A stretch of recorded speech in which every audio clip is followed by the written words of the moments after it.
chairman Killer T ochema kuzhamba achiti kumba ari kunyimwa bota nenyaya yekuti pane hure riri kutenderedza mapictures pasocial media richidedzera kuti rinodanana naKiller T. Saka Killer T ari kuti kumba kuchagariki mukadzi ari kuti ndiri kuhura.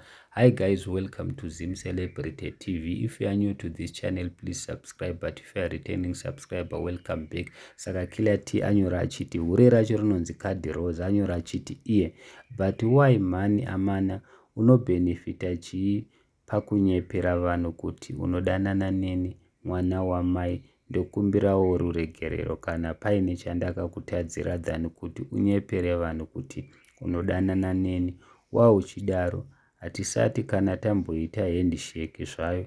Chiinhai hanzvadzi, kushaya varume here? Varume vakazara wani. Ko why me?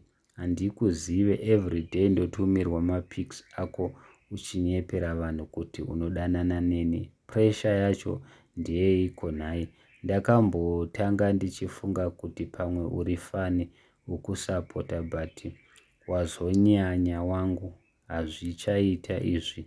Iyi yaabuse chaiyo. Ndozvataurwa naKiller T. Ari kudedza ndaitombofunga kuti uri fani yangu but hausi fani yangu, yaabuse. Uri kundinyimisa bota. Chii chakadaro? Killer T atozonyora achiti kana ndimiwo kutotsvaga munhu ane tindi kuti anzi aneni chete, but why uchidaro? Saka most of the time ukaona celebrity richiita zvakadai so kana kuti singer sana Killer T mostly vane vaida kureleasa ngoma guys, unless kana kuri kuti ihure raKiller T raaramba. Saka munongoziva mahure hadi kudyirwa musaga, saka rinogona kunge ranga rakutomuthreatenawo kuti iwe ndokuexposa. Saka iye Killer T yabva kuti rikandimhanya ndibva ndari exposa kuti vati vanhu vasafungire zvinhu zvakawanda. So guys, handizivi kuti mati kudini nazvo. Nemo munogona ngokomenda down below mutiudze kuti anogona kunge achinyepa kana kuti ari kutaura chokwadi, kana kuti inyaya yekuti pane ngoma iri kuda kubuda. Between these three ndo pane nyaya yacho guys yese ipapa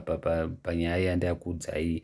Hure racho rinonzi Card Rose, asi Killer T ari kudedzera kuti zvazonyanya mani, iya abuse, uda kundinyimisa bota pamba. Thank you so much. Like our videos kuti aende kure.